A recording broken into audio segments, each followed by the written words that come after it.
Hello everyone, welcome to civil step Himachal YouTube channel. तो दोस्तों, जो स्टूडेंट एडमिनिस्ट्रेटिव सर्विसेज की प्रेपरेशन कर रहे हैं उनके लिए आज से हमने एक सीरीज शुरू करी है जिसमें हम सी सेट की प्रेपरेशन आपको करवाएंगे डेली एट 9 PM। ये क्लासेस जो है वो मंडे टू सैटरडे रहेंगी और टॉपिक वाइज आपको एमसीक्यू करवाए जाएंगे। जैसे कि ये फर्स्ट क्लास है आपके सामने, इसमें क्वांटिटेटिव एप्टीट्यूड का जो टॉपिक होता है परसेंटेज, उसके एमसीक्यू मैं आपके साथ शेयर करने वाला हूं। इसी तरीके से डेली बेसिस पे ये हमारा टाइम टेबल है और ये रहा ये वाला सेशन। ठीक है, HPAS CSAT most expected questions. तो डेली आपको क्लासेस मिलेंगी मंडे टू सैटरडे, जिसमें आपको पहली क्लास मैथ की है, उसके बाद इंग्लिश की क्लास होगी, रीजनिंग की, और यही क्लास बाद में चलती रहेगी जैसे मैथ, इंग्लिश एंड रीजनिंग। और ऐसे ही ये क्लासेस तब तक चलेंगी जब तक आपका एग्जाम नहीं होता। तो जैसे हमने पहले भी कई इनिशिएटिव्स लिए थे, आपने हमारे यूट्यूब चैनल पे देखे ही होंगे कि हमने HPGK की 100 क्लासेस ली थी, आपके साथ शेयर करी थी, जिसमें हमने MCQ के थ्रू पूरी हिमाचल प्रदेश की जीके कवर करी थी। उसी तरीके से ये वाली सीरीज भी रहने वाली है जिसमें हम सीसेट की आपको फुल प्रेपरेशन करवा देंगे। ठीक है, तो ये क्लासेस उन स्टूडेंट्स के लिए ज्यादा बेनिफिशियल होंगी जिन्होंने एक बार बेसिक सिलेबस सारा कर रखा है, क्योंकि इसमें बेसिक्स का कम यूज होने वाला है और हम आपको मोस्ट एक्सपेक्टेड MCQ ही करवाने वाले हैं। तो जिन स्टूडेंट्स ने पहली बार तैयारी शुरू करनी है, जिन्होंने सीसेट पहले कभी भी नहीं किया है और उनको लगता है कि उनको प्रेपरेशन की जरूरत है, तो उनके लिए हमारा एक कोर्स भी है, वो कोर्स आप ज्वाइन कर सकते हो। उसकी डिटेल्स मैं आपको लास्ट में बताऊंगा।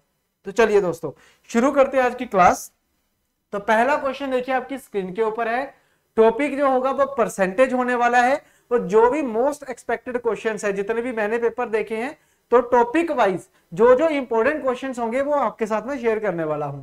तो पहला क्वेश्चन देखो आपकी स्क्रीन के ऊपर है। क्या लिखा हुआ है इसमें कि in a competitive examination in state A 6% of the candidates got selected from the total appeared candidates, and in state B had an equal number of candidates appeared and 7% candidate got selected. 80 more with 80 more candidates got selected. Okay, इसका कहने का मतलब ये है कि एक competitive exam हुआ और उसमें स्टेट A के जो कैंडिडेट थे 6% कैंडिडेट सिलेक्ट हुए हैं, उनमें से जिन्होंने पूरा अपेयर किया होगा पेपर, जिन्होंने पेपर अपेयर किया है उनमें से 6% क्या हो गए सिलेक्ट। ठीक है, और स्टेट बी जो है उसमें भी इक्वल नंबर ऑफ कैंडिडेट्स थे जो अपेयर हुए थे, लेकिन वहां पे सिलेक्ट कितने हुए हैं 7%। ठीक है, तो 7% सिलेक्ट होने से क्या हुआ कि उनकी जो स्ट्रेंथ है वो 80 ज्यादा है। सिलेक्शन रेट जो है, अगर मैं सिलेक्शन की बात करता हूं तो 80 कैंडिडेट ज्यादा सिलेक्ट हुए हैं। तो आपसे पूछा गया है what was the number of candidates appeared from each state. Each state से बताइए कितने कैंडिडेट सिलेक्ट हुए होंगे।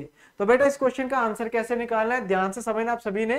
तो सबसे पहले देखो, अगर मैं स्टेट ए की बात करता हूं तो स्टेट ए में 6% कैंडिडेट हैं जो सिलेक्ट हुए हैं, और ये 6% किसका, जितने स्टेट ए में कैंडिडेट अपेयर हुए होंगे।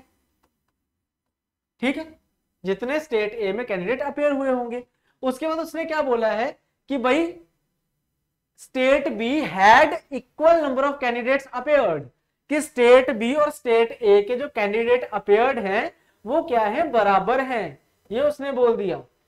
ठीक है, और स्टेट बी में 7% कैंडिडेट जो है वो पास हुए हैं, सिलेक्ट हुए हैं। मतलब स्टेट बी में 7% कैंडिडेट क्या हो गया, सिलेक्ट हो गया। 7% किसका, स्टेट बी का। ठीक है, और उसके बाद उसने क्या बोला था, with 80 more candidates got selected then a, और इसमें जो कैंडिडेट सिलेक्ट हुए हैं वो 80 ज्यादा है स्टेट ए से। ठीक है, अब देखो स्टेट ए और स्टेट बी के कैंडिडेट तो सेम ही है जो अपेयर हुए हैं, मतलब इनका बेस सेम होगा। तो जब बेस सेम होता है, मतलब टोटल नंबर ऑफ कैंडिडेट्स जब सेम होते हैं, तो उस केस में परसेंटेज को आप डायरेक्ट प्लस या माइनस कर सकते हो। तो जैसे यहाँ पे 6% है, यहाँ पे 7% है, तो डिफरेंस ऑफ कैंडिडेट कितना आ रहा है, 1% का, मतलब 1% कैंडिडेट ज्यादा सिलेक्ट हुए हैं स्टेट ए बी में। ठीक है, और यही चीज अगर वैल्यू में देखी जाए तो वैल्यू में कितने ज्यादा कैंडिडेट सिलेक्ट हुए थे, 80। वैल्यू में कितने कैंडिडेट सिलेक्ट हुए थे, 80। तो बेटा 1% किसके बराबर है, 80 के। तो यहां से अगर मुझे टोटल कैंडिडेट निकालने हैं तो टोटल हमेशा क्या होता है, 100%। अगर आपने परसेंटेज पढ़ी है तो आपको पता होगा कि परसेंटेज में कोई भी चीज है कंप्लीट वो 100% होती है। तो बेटा 100% कितना होगा, अगर 1% 80 है तो 100% कितना हो जाएगा, 80 इंटू 100 यानी कि 8000। तो मतलब ए स्टेट में भी 8000 कैंडिडेट थे और बी स्टेट में भी 8000 कैंडिडेट थे। आपसे पूछा गया था what is the what was the number of candidates appeared from the each state, तो आंसर क्या रहेगा 8000, कि इसमें भी 8000 कैंडिडेट है, इसमें भी 8000 कैंडिडेट है, क्योंकि बराबर है ना दोनों में। तो फर्स्ट क्वेश्चन जो है इसका जो आंसर होगा बच्चे वो होगा 8000। ये रहा हमारा फर्स्ट क्वेश्चन का आंसर। ठीक, चलिए इसी तरीके से अब सेकंड क्वेश्चन की तरफ चलते हैं। सेकंड क्वेश्चन आपकी स्क्रीन के ऊपर है बच्चे, इसमें देखो क्या लिखा हुआ है कि in a test consisting of 80 questions, ठीक है, carrying 1 mark each, Arpita answers 65% of the first 40 questions correctly. What percent of the other 40 questions does she need to answer correctly to score 75% in the entire test? अगर मैं इसको हिंदी में translate करता हूं तो इसका मीनिंग क्या होता है कि एक टेस्ट है उसके 80 क्वेश्चंस उसमें टोटल, तो अर्पिता क्या करती है पहले 40 क्वेश्चंस में वो 65% सही अटेम्प्ट करती है। टोटल देखो 80 क्वेश्चंस है और अर्पिता क्या कर रही है पहले 40 जो एमसीक्यूज हैं, ठीक है, उनमें से 65% वो करेक्ट करती है। ठीक है, अब नेक्स्ट उसने क्या बोला कि जो रेस्ट ऑफ द 40 क्वेश्चंस हैं, जो बचे हुए 40 क्वेश्चंस हैं, उनमें से बताओ वो कितना सही करे, कितने क्वेश्चंस सही अटेम्प्ट करे कि ओवरऑल उसको 75% स्कोर मिल जाए। ओवरऑल उसका स्कोर कितना होना चाहिए 75%, मतलब ओवरऑल मतलब 80 का, इसका ओवरऑल कितना होना चाहिए 75%, और परसेंट का मतलब क्या होता है डिवाइड बाय 100। तो अगर मैं 75% देखता हूं 80 का तो कितना बनता है ये 3/4, और ये 20 से कैंसिल होगा और ये 60 आ जाएगा, मतलब 60 एमसीक्यूज जो है उसको करेक्ट चाहिए होंगे। ठीक है, 80 में से 60 एमसीक्यू उसको करेक्ट चाहिए होंगे। ठीक है, अब 60 एमसीक्यू करेक्ट कैसे बनेंगे, देखो पहले 40 में से 65% सही करे हैं, मतलब अगर मैं 65% देखता हूं फर्स्ट 40 क्वेश्चंस का तो वो रहता है मेरे पास 26, 2/5 और ये 13, कितना 26। तो पहले 40 में से तो 26 क्वेश्चन उसके सही हैं, लेकिन उसको सही कितने करने हैं 60 क्वेश्चन, 60 क्वेश्चन सही करने, अगर ओवरऑल उसको 75% चाहिए तो बचे कितने, बचे 60 में से 26 माइनस करेंगे तो बचे कितने 34, यानी कि जो रिमेनिंग 40 क्वेश्चंस हैं उनमें से उसको 34 एमसीक्यू करेक्ट करने पड़ेंगे, तभी उसका जो स्कोर है वो 75% आएगा। ठीक है ना, तो भाई अगर 34 क्वेश्चन उसने करेक्ट करने हैं out of 40 questions, remaining 40 questions, तो कितने परसेंट उसको सही करने पड़ेंगे, इनटू 100 कर दो। अगर उसको मान लो रिमेनिंग 40 में से 34 सही करने हैं तो कितने परसेंट सही करने पड़ेंगे, परसेंट निकालने के लिए मल्टीप्लाई बाय 100, तो आंसर कितना आएगा बेटा 2/5, आंसर आ जाएगा इसका 85%। इसका आंसर क्या आ जाएगा 85%, मतलब रिमेनिंग 40 में से उसको 85% एक्यूरेसी के साथ करना पड़ेगा। तो ये था सेकंड क्वेश्चन का आंसर, इसका जो आंसर होगा that will be 85%, second question का आंसर। ठीक है, चलिए अब थर्ड क्वेश्चन पे चलते हैं। थर्ड क्वेश्चन आपकी स्क्रीन के ऊपर है जी, इसमें क्या लिखा हुआ है कि Atul scored 30% marks in an examination and failed by 40 marks, कि अतुल क्या करता है 30% मार्क्स आते हैं उसके एक एग्जामिनेशन में और वो क्या होता है फेल हो जाता है 40 मार्क्स से। उसके बाद उसने क्या बोला, whereas his friend Sunil gets 42% marks which is 32 marks more than the minimum required marks, मतलब पासिंग मार्क्स से 32 मार्क्स उसके ज्यादा हैं। तो आपसे क्या पूछा गया है, the maximum marks in the examination, कि बताइए इस एग्जाम में मैक्सिमम मार्क्स कितने होंगे। ठीक है, तो कैसे करेंगे भाई, इस क्वेश्चन को ध्यान से समझना। पहले बात हुई थी अतुल की, तो भाई अतुल की बात करें तो अतुल के थे भाई 30% मार्क्स, बिल्कुल शॉर्टकट मेथड से बताऊंगा और जो आपको समझ भी आ जाए, डोंट वरी। ओके, तो अतुल के थे 30% मार्क्स और वो फेल हो गया 40 मार्क्स से, है ना, he is failed by 40 marks. ठीक है, ये आ गया हमारे पास। उसके बाद अगर मैं बात करूं सुनील की, तो भाई सुनील के हैं अपने 42% मार्क्स। सुनील के कितने मार्क्स हैं जी 42% मार्क्स हैं और वो पास हो चुका है। ठीक है, पासिंग मार्क्स से उससे 32 मार्क्स ज्यादा है। ठीक है, मोर मार्क्स हैं देन पासिंग, और कितने मार्क्स उसके ज्यादा है 32। ठीक है, अब इसको समझना बेटा कि फेल्ड बाय 40 मार्क्स क्या होता है और 32 मार्क्स ज्यादा पासिंग से, इसका मतलब क्या होता है। जैसे कट ऑफ का तो आपको भी पता होगा ना, अब जब आप एग्जाम देते हैं तो कुछ कट ऑफ मार्क्स होते हैं जिनको हम पासिंग मार्क्स भी कहते हैं। तो मान लो यहाँ कहीं पासिंग मार्क्स है, ठीक है। अगर कोई स्टूडेंट ये कहे कि मैं 40 नंबर से फेल हो गया, तो 40 नंबर से फेल होने का उसका मतलब क्या होता है कि पासिंग मार्क्स से 40 मार्क्स उसके कम रहे होंगे, पासिंग मार्क्स से उसके 40 नंबर कम रहे होंगे, ठीक है। और कोई अगर स्टूडेंट ये कहे कि मैं 32 नंबर से पास हो गया, मतलब मेरे जो मार्क्स हैं वो पासिंग मार्क्स से 32 मार्क्स क्या है, ज्यादा है, तो उसका मतलब क्या है कि उसके नंबर ज्यादा रहे होंगे 32, ठीक है। तो यहां बैठा हुआ है जी अपना सुनील और यहां है जी अपना अतुल, ठीक है। तो अतुल के पासिंग मार्क्स जो हैं उसमें से 32 ज्यादा है, उससे 32 ज्यादा है, और अतुल के पासिंग मार्क्स से 40 कम है, ठीक है। तो अगर मैं आपसे पूछूं कि बताओ सुनील और अतुल के जो मार्क्स हैं, सुनील और अतुल के जो मार्क्स हैं उनमें कितने मार्क्स का डिफरेंस है, तो भाई आपका आंसर क्या होगा कि सुनील के तो भाई 32 ज्यादा, इसके 40 कम, तो ओवरऑल डिफरेंस कितना बन रहा है बेटा 72 का। यहां से लेके यहां तक डिफरेंस आप खुद सोचो, देखो कितना डिफरेंस बन रहा है 72 मार्क्स का, मतलब इन दोनों में 72 मार्क्स का डिफरेंस रहा होगा, ठीक है। और यही जो डिफरेंस है ये अगर आप परसेंटेज में देखोगे तो परसेंटेज में अतुल के मार्क्स थे 30%, सुनील के मार्क्स थे 42%, तो डिफरेंस कितना रहा होगा बच्चे 12% का, डिफरेंस कितना रहा होगा यहाँ पे 12% का, ठीक है ना।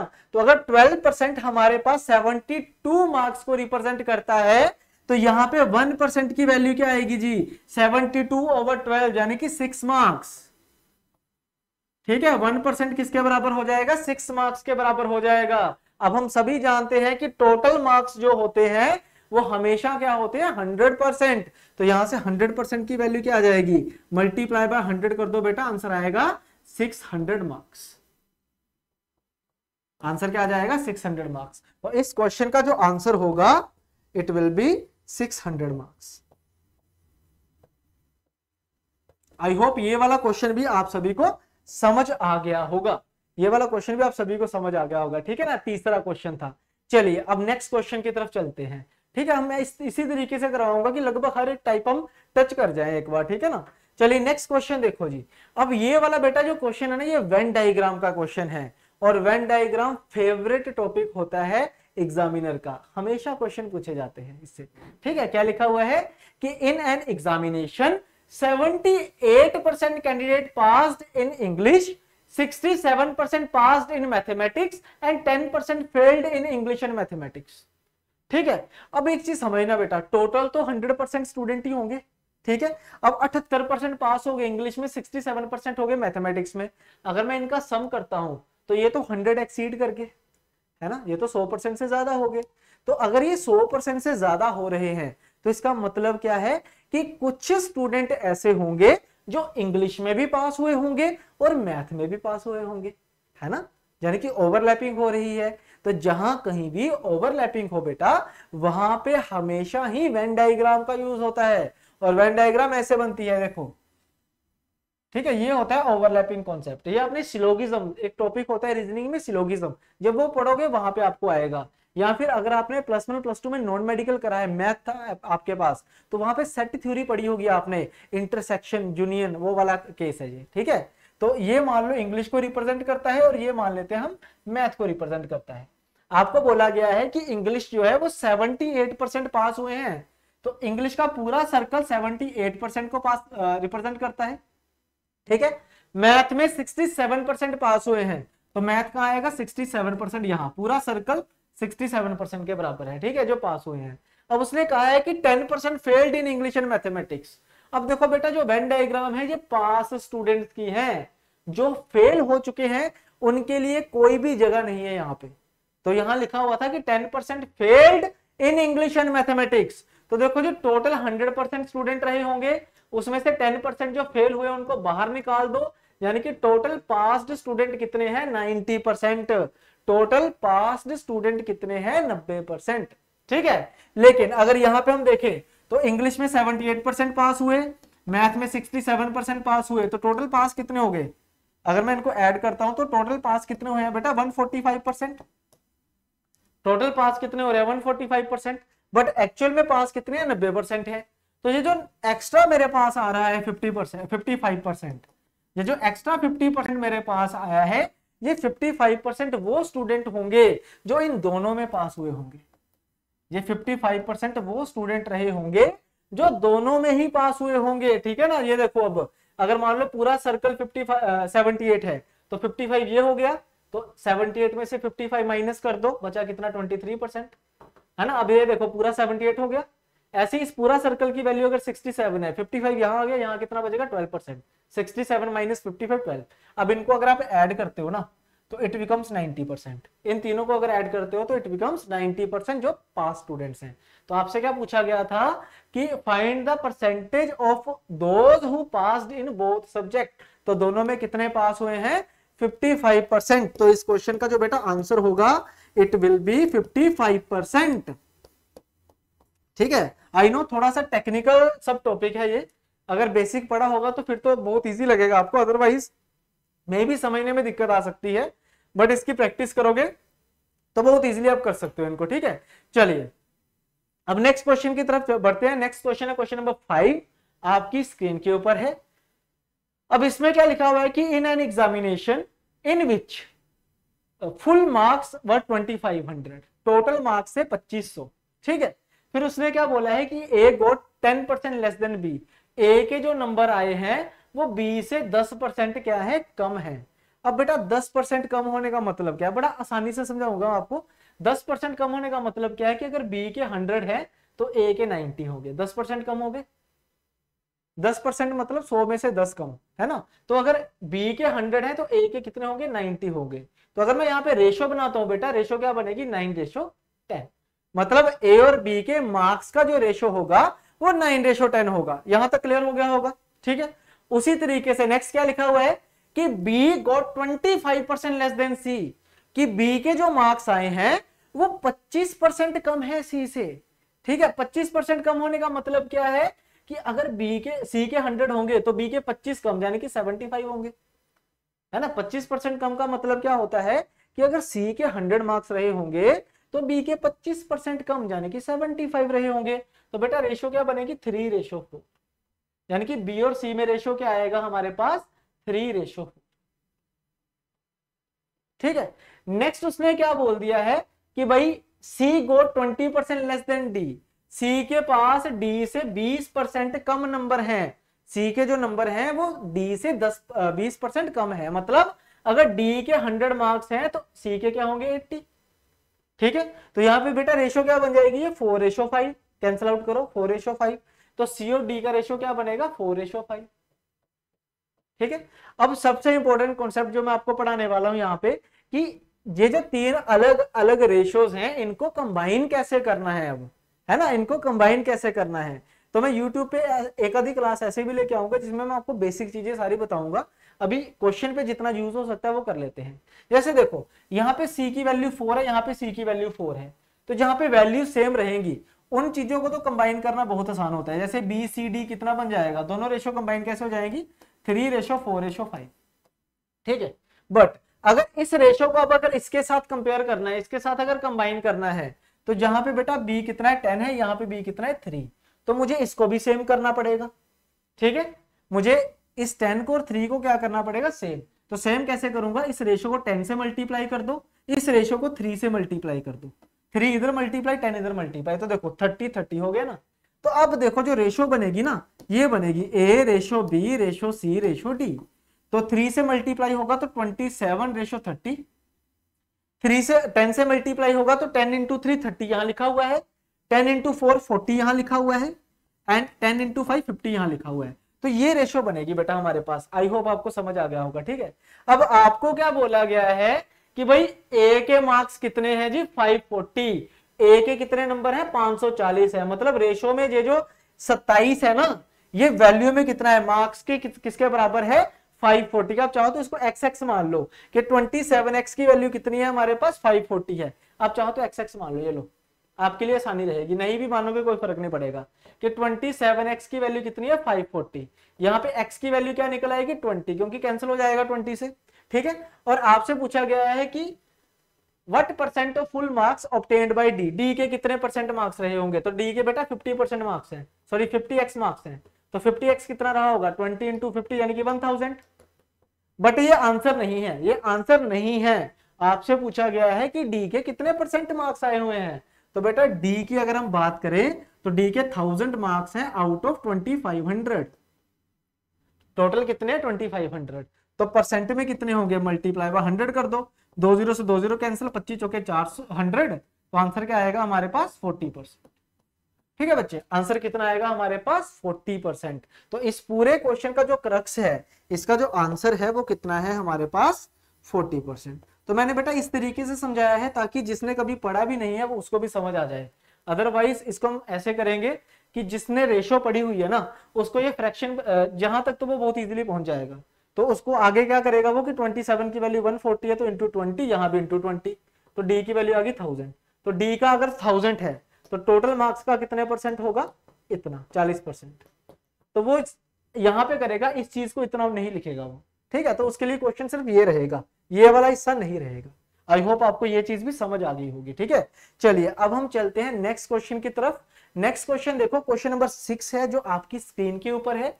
इसमें क्या बोला गया है कि three subjects in an examination have maximum marks पर सब्जेक्ट इन रेशो 1:2:4, कि 3 सब्जेक्ट हैं एक एग्जामिनेशन में जिनके मैक्सिमम मार्क्स का रेशो 1:2:4 है। तो मान लो सब्जेक्ट 1, सब्जेक्ट 2, सब्जेक्ट 3, 1:2:3।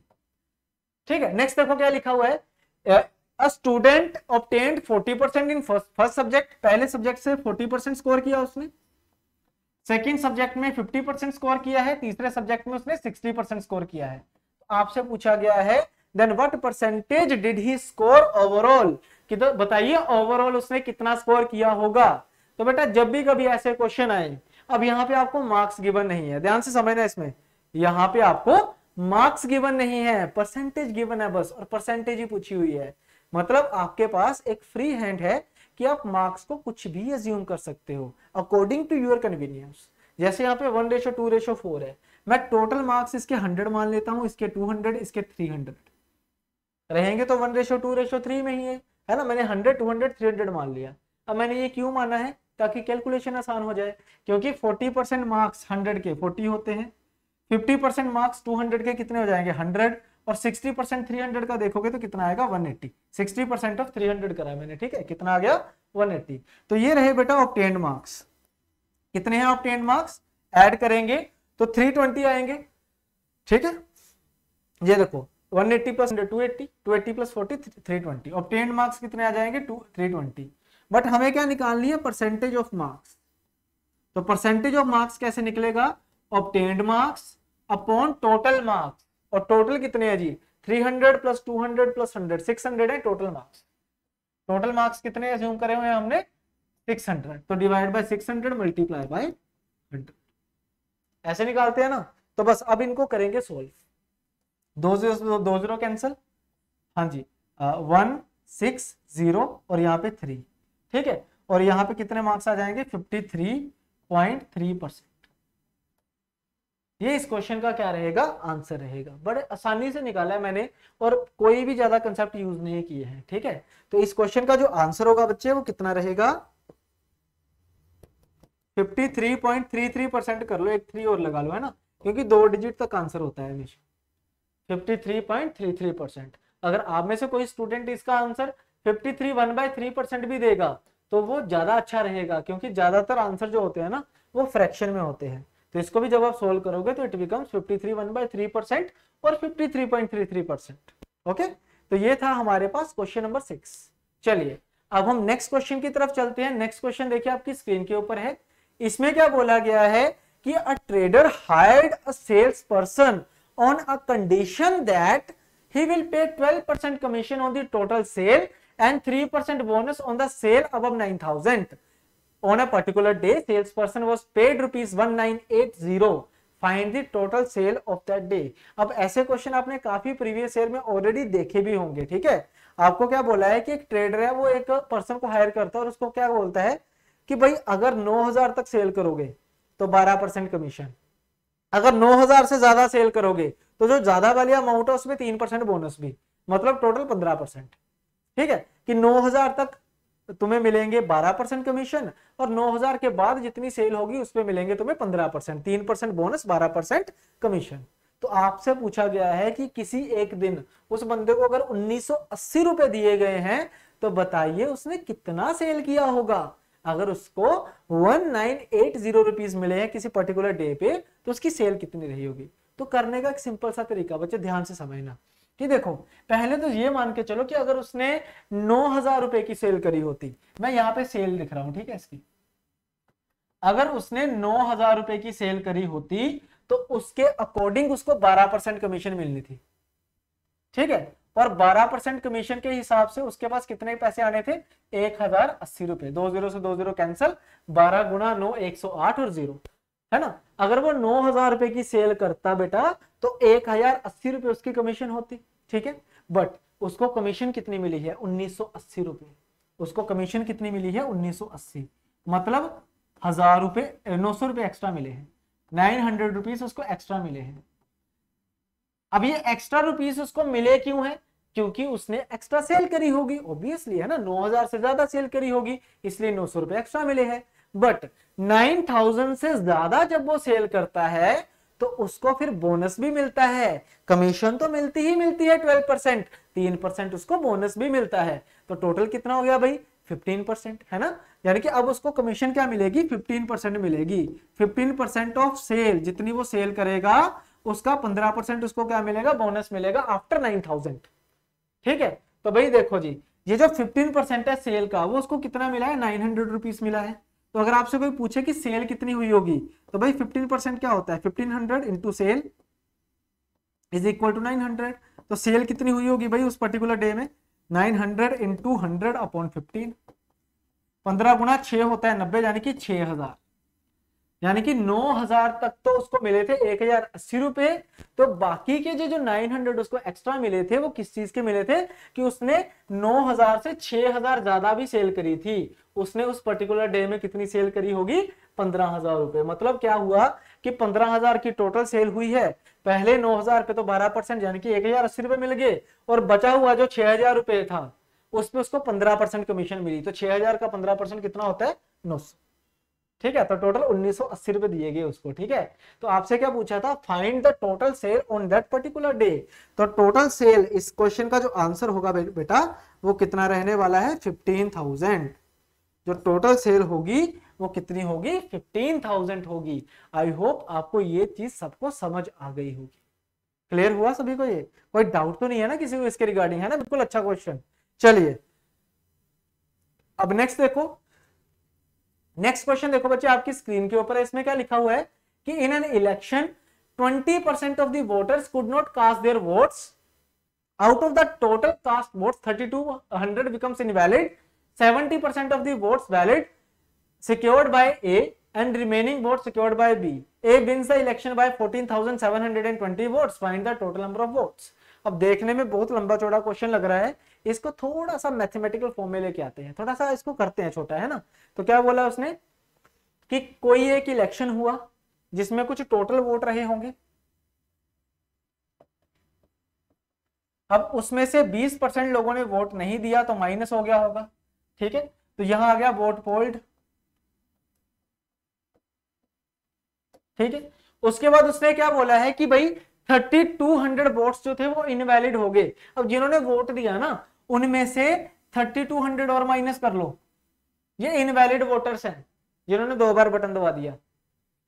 ठीक है, ईवीएम का 2 बार बटन दबा दिया, हो गया क्या, इनवैलिड। अब बचा क्या फिर हमारे पास, वैलिड वोट।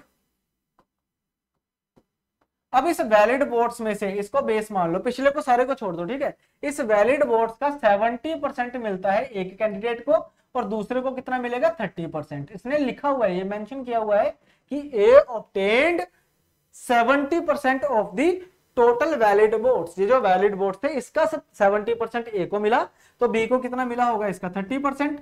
और ये कितने वोटों से जीता है, 14,720 वोट्स। ये है जी क्वेश्चन जो मैंने लिख दिया यहाँ पे पूरा करके।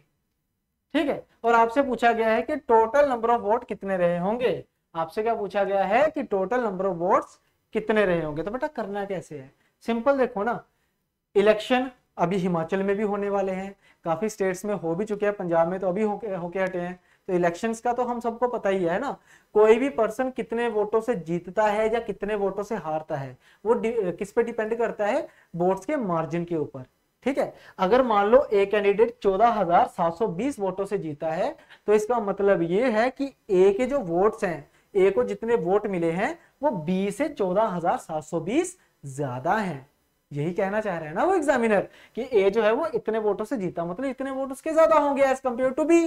तो अगर मैं बेटा परसेंटेज में देखता हूं तो बेटा 40% का गैप आ रहा है, और जो 40% किसके बराबर है, 14720 के, ठीक है।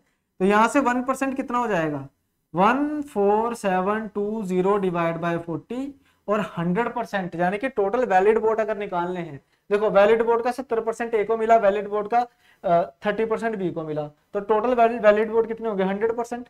तो टोटल वैलिड वोट्स निकालने के लिए इंटू 100 कर दो, क्योंकि ये आ जाएंगे वैलिड वोट हमारे पास। इनको सोल्व कर लेते हैं बेटा, 4 गुना 3 12, 6 गुना 4 24, और 8 गुना 4 32, कितने हो गए 36,800 वोट।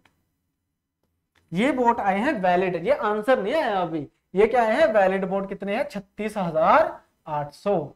आपसे आपने यहां तक जाना है, आपने यहां तक जाना है, ये ध्यान रखना। अब देखो जी, वैलिड वोट 36,800 है, इनवैलिड वोट कितने हैं 3200, तो टोटल वोट पोल्ड कितने रहे होंगे। अगर मैं वैलिड वोट्स में इनवैलिड वोट भी ऐड कर दूं तो क्या आएगा मेरे पास वोट पोल्ड, कितने हो गए 40,000। अब देखो 40,000 में से 3200 कौन से हैं इनवैलिड है, तो 36,800 कौन से वैलिड है। ठीक है, समझ गए बात को। अब देखो अभी भी आंसर नहीं आया, आपसे क्या पूछा गया टोटल वोट। अब वैलिड वोट कब आए थे, जब 20% लोगों ने वोट नहीं दिया था। ठीक है, यानी कि मान लो अगर टोटल वोट 100% है तो 20% लोगों ने वोट नहीं दिया, तो 80% लोगों ने वोट दिया होगा। ठीक है, तो 80% वोटर जो है वो 40,000 के बराबर रहे होंगे, तो 1% कितना रहा होगा जी 40,000 बटे 80, और 100% कितने आएंगे, अब करो गुना 100, अब आएगा जी आपका आंसर, 0 से 0 कैंसिल, 8 गुना 5 40, तो आंसर रहेगा 100% का 50,000। तो जो टोटल वोट रहे होंगे वो कितने रहे होंगे 50,000 रहे होंगे। बहुत हाई लेवल का, अच्छे लेवल का क्वेश्चन था, क्योंकि जो अब अगर आप सीसेट का पेपर भी देखोगे ना 21 वाला, जो 20 में फॉर्म निकले 21 वाला पेपर था, उसमें देखा था ना कितना लेवल था। सीसेट पास ही नहीं हुआ कई स्टूडेंट्स का। मैंने पिछली वीडियो बनाई थी जो कोर्स के रिगार्डिंग थी कि हमारा सीसेट का कोर्स है, उसमें भी एक बच्चे ने कमेंट किया था कि मेरा जीएस क्लियर है पर सीसेट क्लियर नहीं हुआ। इसके पीछे का रीजन ये था कि अब ट्रेंड्स बिल्कुल चेंज हो चुके हैं, अब लेवल जो है वो इंक्रीज हुआ है, तो मैं उसी लेवल के क्वेश्चन आपको यहाँ पे करवाऊंगा। ठीक है ना, तो इसका आंसर जो रहेगा बेटा क्वेश्चन का, इट विल बी 50,000। ठीक है, तो आई होप आपको ये वाला क्वेश्चन भी अच्छे से समझ आ गया होगा। ठीक है, चलो अब नेक्स्ट क्वेश्चन की तरफ चलते हैं। नेक्स्ट क्वेश्चन देखो जी, क्वेश्चन नंबर 9। इसमें क्या बोला गया है बच्चे कि the price of a book is first increased by p% and then decreased by p%। पहले क्या हुआ, कोई बुक है उसके प्राइस को मैंने p% इंक्रीज किया, फिर उसी बुक को मैंने p% क्या कर दिया, डिक्रीज कर दिया। ठीक है, और इंक्रीज और डिक्रीज करने के बाद बुक का फाइनल प्राइस क्या बना 1 रुपी। बुक का फाइनल प्राइस क्या बन गया हमारे पास 1 रुपी। आपसे क्या पूछा गया है, यहाँ पे आपसे पूछा गया है कि बताइए स्टार्टिंग में प्राइस कितना रहा होगा। ठीक है, स्टार्टिंग वाला प्राइस पूछा हुआ कितना रहा होगा। ठीक है, तो स्टार्टिंग वाला प्राइस मान लो कुछ x रुपीज रहा होगा। ठीक है, करना देखो कैसे, बड़े अच्छे तरीके से करवाऊंगा कि देखो जब प्राइस जो है वो अगर p% बढ़ेगा, p% बढ़ने का मतलब क्या होता है, इसको एग्जांपल के थ्रू समझते हैं। मान लो अगर प्राइस जो है वो 10% बढ़ जाए, तो 10% का मतलब क्या होता है कि 100 रुपए की चीज कितने की हो जाएगी 110 रुपए की। यही होता है ना इसका मतलब, यही है ना। या फिर ये कह लो कि अगर कोई प्राइस p% बढ़ता है उसका मतलब क्या है कि 100 रुपए की चीज अब कितने की मिलेगी 100 प्लस p की। p% बढ़ा है ना तो 100 प्लस p हो जाएगा। अगर परसेंट में बोलना है तो ऐसे बोल देंगे कि अब जो प्राइस है वो इतने का होगा। ठीक है, या फिर ये कह सकते हैं कि अगर पहले प्राइस 100% था तो अब प्राइस कितना होगा 100 प्लस p% होगा, क्योंकि डिवाइड बाय 100 क्या होता है परसेंट ही होता है। तो कोई भी चीज अगर परसेंटेज में बढ़ती है, मान लो अगर कोई चीज 20% बढ़ी है तो फाइनल प्राइस क्या हो जाएगा 120%, क्योंकि 100% तो वो पहले ही से थी, है ना। आपका मान लो जितना भी आप पढ़ते हो वो आपका 100% है। अगर आप पढ़ना इंक्रीज करोगे तो वो आपके 100% में ऐड होगा। तो अगर मान लो आप पहले 100% कोई काम करते थे, जब बुक का प्राइस कोई 100% था, वो अगर p% बड़ा है तो अब उसका प्राइस कितना हो जाएगा, 100 प्लस p अपॉन 100, मतलब 100 प्लस p%। ठीक है, और उसी उसी तरीके से उसने कहा बाद में जो प्राइस है वो डिक्रीज हो गया बाय p%। अब जैसे इंक्रीज हुआ है उसी प्रकार से बेटा डिक्रीज भी होगा। डिक्रीज हो रहा है तो माइनस हो जाता है, मतलब पहले 100 था, बाद में अब कितना हो गया, 100 माइनस p हो गया, बाद में कितना हो गया, 100 माइनस p हो गया। ठीक है, तो इस तरीके से क्वेश्चन बना कि कोई x प्राइस था इनिशियली, पहले p% इंक्रीज हुआ तो 100 प्लस p% हो गया, फिर p% डिक्रीज हुआ तो 100 माइनस p% हो गया, तो बेटा फाइनल प्राइस कितना निकल के आया, 1 रुपी। उसने क्या बोला है कि इंक्रीज और डिक्रीज करने के बाद फाइनल प्राइस कितना है, 1 रुपी। आपसे पूछा गया है कि बताओ x की वैल्यू क्या रहेगी, आपसे पूछा गया है x की वैल्यू। तो बेटा इसको सोल्व करते हैं थोड़ा सा। इसको अगर मैं सोल्व करता हूं मल्टीप्लाई करके, तो बेस में 100 इंटू 100 क्या होगा, 10,000। ठीक है, ऊपर देखो जी 100 प्लस पी 100 माइनस पी, आपको एक फॉर्मूला याद आ रहा होगा, a plus B into A minus B, क्या होता था, A square minus B square, है ना। तो ए स्क्वायर मतलब 100 का स्क्वायर 10,000 माइनस बी स्क्वायर मतलब पी स्क्वायर हो गया। ठीक है, और ये किसके बराबर है, 1 के। तो यहां से x की वैल्यू कितनी आ जाएगी हमारे पास, 10,000 अपॉन 10,000 माइनस पी स्क्वायर। ये रहेगा इस क्वेश्चन का आंसर। ठीक है, ये था इस क्वेश्चन का आंसर। आई होप ये वाला क्वेश्चन भी आप सभी को अच्छे तरीके से समझ आ गया होगा। ठीक है, बिल्कुल सेटिस्फैक्टरी आपको आंसर दिया है पूरा एक्सप्लेन करके। ठीक है, अगर आपने परसेंटेज ऑलरेडी पढ़ा हुआ है तो ये चीजें आपको आती होंगी ऑब्वियसली, परसेंटेज में और क्या ही पढ़ते हैं हम, बेसिक तो यही होता है। ठीक है ना, चलिए अब नेक्स्ट क्वेश्चन देख लेते हैं जी। नेक्स्ट क्वेश्चन देखो जी, ये भी बहुत अच्छा क्वेश्चन है। इसमें क्या लिखा हुआ है कि a man can purchase for mangoes less for 40 when price of mango is increased by 20%। अगर मान लो मैंगो का प्राइस 20% बढ़ जाता है तो पहले से 4 मैंगोज कम परचेज किए जाते हैं फिर 40 रुपए में। तो आपसे पूछा गया 15 मैंगोज का प्राइस क्या रहा होगा बिफोर इंक्रीमेंट, स्टार्टिंग में। ठीक है, बड़ा अच्छा क्वेश्चन है। अब देखो प्राइस 20% बढ़ने का मतलब क्या है कि अगर पहले प्राइस हमारा था 100 रुपए, तो फाइनल प्राइस कितना होगा, 120 रुपए, मतलब रेशो क्या रहेगी, 5:6। 1 सेकेंड मैं इसको करेक्ट कर लेता हूँ, 5:6। ठीक है, हालांकि देखो अगर मुझे ये आइडिया हो जाए कि आपने ऑलरेडी पढ़ा हुआ है तो फिर मैं उसको अलग तरीके से करवाऊंगा। किस तरीके से करवाऊंगा कि देखो 20% है, प्राइस इंक्रीज हो रहा है, तो बेटा 20% होता है 1/5, मतलब इनिशियल प्राइस अगर 5 है तो फाइनल प्राइस 1 बढ़ जाएगा, यानी कि 6/5। फिर मैं ऐसे करवाऊंगा आपको। ठीक है, बट अभी पहली क्लास है, मुझे आइडिया नहीं है, हो सकता है कि फ्रेशर भी देख रहे हो, तो मेरा मोटिव यही है कि हर एक स्टूडेंट को समझ आए। ठीक है ना, तो इनिशियल प्राइस अगर 5 है तो फाइनल कितना हो जाएगा, 6, मतलब पहले अगर 100 था बाद में 120, कैंसिल हो गया 5:6। तो बेटा प्राइस का रेशियो आया है 5:6। और अगर मैं क्वांटिटी की बात करता हूं तो आपको एक रिलेशन पता होना चाहिए कि जो प्राइस होता है it is inversely proportional to quantity. अगर आपने इकोनॉमिक्स पढ़ी हुई है उसमें भी है ये, किसी भी आर्टिकल का अगर प्राइस इंक्रीज होता है क्वांटिटी इसकी ऑटोमेटिकली डिक्रीज हो जाती है। ठीक है ना, तो वही चीज मैंने यहाँ पे करी है। तो इसमें रेशो में क्या होता है कि जब भी कोई दो वैल्यूज में इनवर्स रिलेशन होता है तो भाई रेशो भी उनकी रिवर्स हो जाती है, मतलब 5:6 का क्या बन जाएगा, 6:5। ठीक है, अब आपको क्या बोला गया है कि भाई 4 मैंगो कम परचेज हो रहे हैं, तो 4 मैंगो कम परचेज हो रहे हैं। ठीक है, अगर रेशो में देखोगे तो मैंगो कितने कम हो रहे हैं, परचेज 1। रेशो में देखोगे तो मैंगो कितने परचेज हो रहे हैं, कम 1। तो यही जो 1 मैंगो कम खरीदा जा रहा है ना पहले से, अब ये वैल्यू में कितने को रिप्रेजेंट करता है, 4 मैंगोज को। ये जो एक है ना रेशो में जो कम हो रहा है, ये वैल्यू में 4 मैंगोज को रिप्रेजेंट करता है। तो बेटा अगर 1 की वैल्यू 4 मैंगोज है तो 6 की वैल्यू क्या हो जाएगी, 24 मैंगोज। भाई एक अगर रेशो में जो 1 है अगर वो 4 को रिप्रेजेंट करता है तो 6 किसको रिप्रेजेंट करेगा, 24 को। ठीक है, तो मतलब स्टार्टिंग में 24 मैंगोज परचेज किए जाते थे। स्टार्टिंग में 24 मैंगोज परचेज किए जाते थे, कितने रुपए में जी, 40 रुपए में। ठीक है, 40 रुपए में। तो प्राइस क्या रहा होगा, अगर एक मैंगो का प्राइस पूछूं तो प्राइस क्या रहा होगा, 40 रुपए में। अगर 24 है तो एक मैंगो कितने का होगा, 40/24 रुपए का। ठीक है, आपसे पूछा गया है कि 15 मैंगोस का प्राइस बताओ कितना होगा, तो 15 का प्राइस निकालने के लिए इंटू 15 कर दिया, 15 का प्राइस निकालने के लिए इंटू 15 कर दो बस। ठीक है, तो इसको सोल्व कर लो, 8 गुना 3 24, 8 गुना 5 40 और 3 गुना 5 15, आंसर आएगा 25। तो इस सवाल का जो जवाब होगा वो होगा ऑप्शन नंबर डी। इस क्वेश्चन का जो आंसर होगा वो क्या होगा, ऑप्शन नंबर डी। तो ये कुछ 10 क्वेश्चन थे जो मैंने आपके साथ डिस्कस किए हैं। ठीक है, अब होमवर्क भी दूंगा आपको कुछ मैं। ठीक है, अगर 10 क्वेश्चन मैंने करवाए हैं तो 5 क्वेश्चन आपके भी बनते हैं।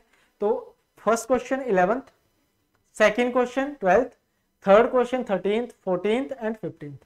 तो टोटल मैं आपको 15th क्वेश्चन देने वाला हूं बच्चे। यहाँ पे आपने इन क्वेश्चंस को अच्छे तरीके से पढ़ना है। 5 क्वेश्चंस को पहले 10 क्वेश्चंस फिर से करिए, ठीक है, और बाद में 5 क्वेश्चन जी। बाकी अगर आप इसका बाद में भी देखना चाहते हैं, रिकॉर्डेड वर्जन इसका देखना चाहते हैं, तो ये यूट्यूब पे अवेलेबल रहेगा आपका। अगर आप चाहते हो कि आपको एक ही जगह कंपाइलेशन मिल जाए तो उसके लिए आप हमारी अपना जो ऐप है हमारी सिविल स्टैप हिमाचल, वो डाउनलोड कर सकते हैं। वहां पे हम इसका पूरा कोर्स बना देंगे। जैसे ये वाला जो लेक्चर है इसके साथ इसकी पीडीएफ भी आ जाएगी। ये वाले क्वेश्चन आपको उसी के साथ अटैच मिल जाएंगे। तो एक अच्छे स्ट्रक्चर्ड वे में आपको सारे के सारे लेक्चर देखने को मिल जाएंगे, क्योंकि वीकली 6 लेक्चर होंगे। तो अगले 2 महीने में ये मान के चलो कि लगभग 50 के अराउंड लेक्चर होने वाले हैं। तो 50 पीडीएफ फाइल्स होंगी। तो कहाँ यूट्यूब पे या टेलीग्राम पे आप ढूंढोगे, आपको हम एक अलग से कोर्स बना के देंगे जो बिल्कुल फ्री ऑफ कॉस्ट होगा। ये एमसीक्यूज वाला, जिसमें आप हर एक चीज इजीली एक्सेस कर सकते हो। उसके लिए आप हमारी ऐप डाउनलोड कर सकते हो सिविल स्टैप हिमाचल, उसका लिंक मैं डिस्क्रिप्शन में दे दूंगा। बाकी जिन स्टूडेंट्स को प्रॉब्लम आ रही है सी सेट में, उनके लिए दोस्तों हमने कोर्स शुरू करा है एक, ठीक है, वीडियो कोर्स होगा पूरा। ये भी आपको हमारी जब आप ऐप डाउनलोड करोगे वहां पे मिल जाएगा। मैं इस कोर्स का लिंक भी डिस्क्रिप्शन में दे दूंगा। ठीक है, बिल्कुल पॉकेट फ्रेंडली कोर्स होगा ये। 3000 इसकी फीस है। इसके आप डेमो लेक्चर्स भी देख सकते हो, या फिर जो हम अभी देखो क्लासेस में करवा रहे हैं यूट्यूब में, अब ये भी देख के अब ये कोर्स ले सकते हो। तो ये काफी बेनिफिशियल रहेगा आपके लिए, ठीक है ना। क्योंकि मैं यही चाहता हूं कि जब भी आप प्रीलिम्स का पेपर देने जाओ तो टेंशन आपको सिर्फ जीएस की हो। टेंशन होना भी जरूरी है वैसे, बट सी सेट की ना हो। आपको ये टेंशन ना हो कि सी सेट पता नहीं निकलेगा कि नहीं, और उस वजह से आपका जीएस का पेपर भी खराब हो जाए। ठीक है ना। तो अच्छे तरीके से पढ़ना आप सभी ने। बाकी ऐसे ही अब डेली आपको 9 PM पे आपको लेक्चर मिलते रहेंगे। अगर आप नए हो तो चैनल को सब्सक्राइब जरूर कर लेना आपने, ठीक है। और यही शेड्यूल हम फॉलो करेंगे आपके साथ, ठीक है। बाकी अब मिलते हैं नेक्स्ट क्लास में। अगर आपको ये क्लास अच्छी लगी है तो वीडियो को लाइक करो, शेयर करो अपने दोस्तों के साथ जो एग्जाम्स की तैयारी कर रहे हैं। और अगर आप नए हो तो चैनल को सब्सक्राइब करना ना भूलें। Thank you very much.